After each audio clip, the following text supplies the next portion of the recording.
Hello traders, hello everyone, my name is Grega and welcome to our new episode surfing the Elliott waves, where I'll look at some of the most interesting developments for this week. This video has been brought to you by Orbex. I will cover cable AUD, dollar, yen, gold and euro AUD. Now looking at cable here, we are seeing dollar actually coming to the downside despite better than expected non-farm payrolls report released last week.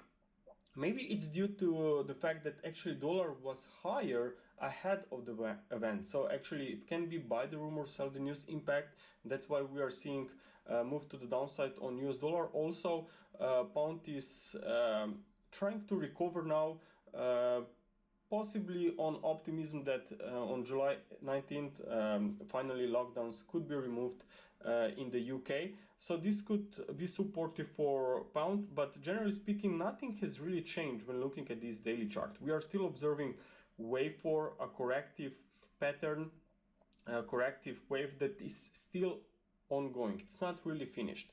What we are looking at is maybe a triangle here if we will stay consolidating here between these two trend lines, or maybe even if we, let's say, drop back below last week levels through 1.37, then there is even possibility that wave 4 will be a complex ABC drop that will take us below April levels. Okay, but overall I think that this is still a pause. It can be a little bit of more complex before we finally continue higher. Keep in mind that we are in the middle of summer, so maybe defining the direction may not be so easy. Now let's take a look also on Aussie dollar.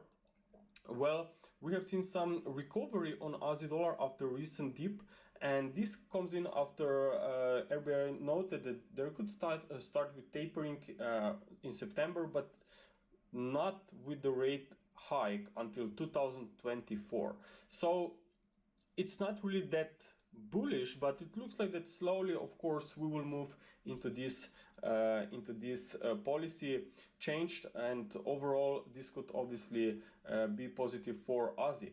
Now looking from an Elliott wave perspective, we are seeing an ABC drop, and we've been tracking this ABC drop that recently has slowed down very nicely at this potential support zone close to 7400.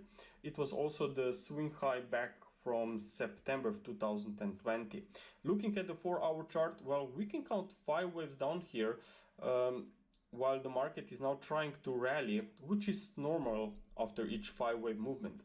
Also, we are now at this potential resistance here at 76.16, so it's not really a confirmed changing trend yet, but let's say that we rally in the next 24-48 hours through that resistance, and more importantly above this trend line here, then I think it will be time to consider a lot more upside on Aussie after pullbacks. Okay, so overall I think that Aussie dollar is looking quite interesting, and not only against the US dollar, but if we look at the euro Aussie, we also have a very nice unfolding price action here.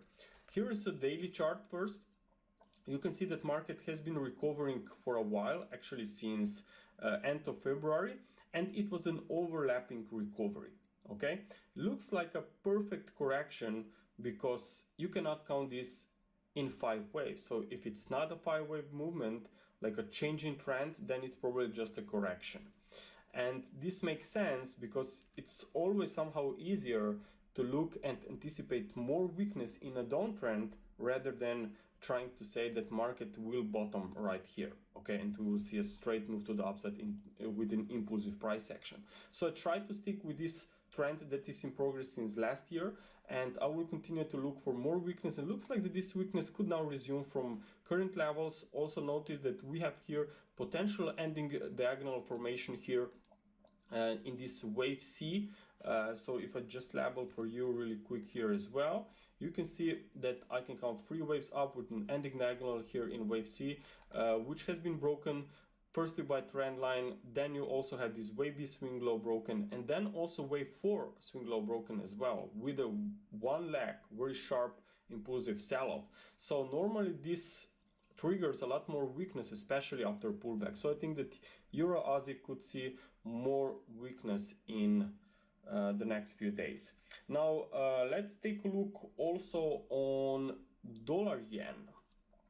Now, dollar yen was bullish recently, but notice that we can now count 5 waves up from start of the year.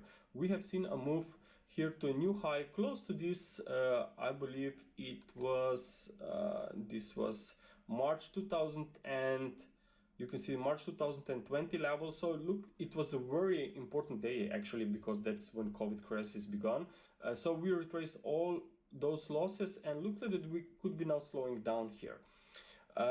Also looking at the 4-hour chart, well, notice that in this fifth wave we are rising quite slow. Yes, we have higher highs, we have higher swing lows, but notice that it's very hard to count this in an impulsive fashion, like a waves 1, 2, 3, 4, 5 with no overlaps between waves 4 and wave 2. So if you have overlaps, well, and still market is rising, well, then obviously that's somehow indication that bulls are not that strong anymore, especially not if you compare the current fifth wave with these moves that we have seen in the middle of wave 3. So wave 3 is normally extended and very strong lag, and wave 5 is typically very slower, okay, despite higher prices. So this suggests that we could be actually in final stages of this recovery, that bulls are losing strength.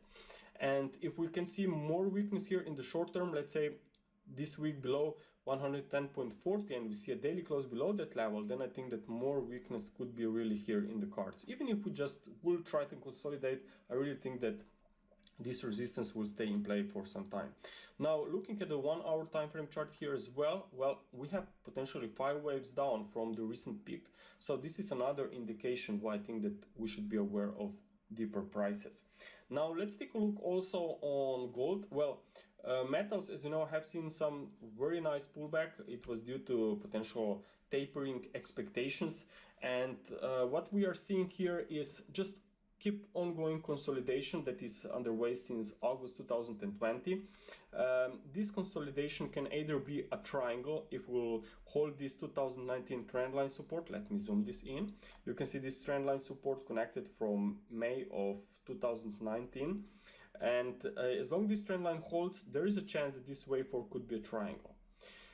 But even triangle is incomplete, because triangle is an A, B, C, D, E structure, and you are now only then in the middle of wave D. So there can be more choppy ride by the end of the summer, if that's the case.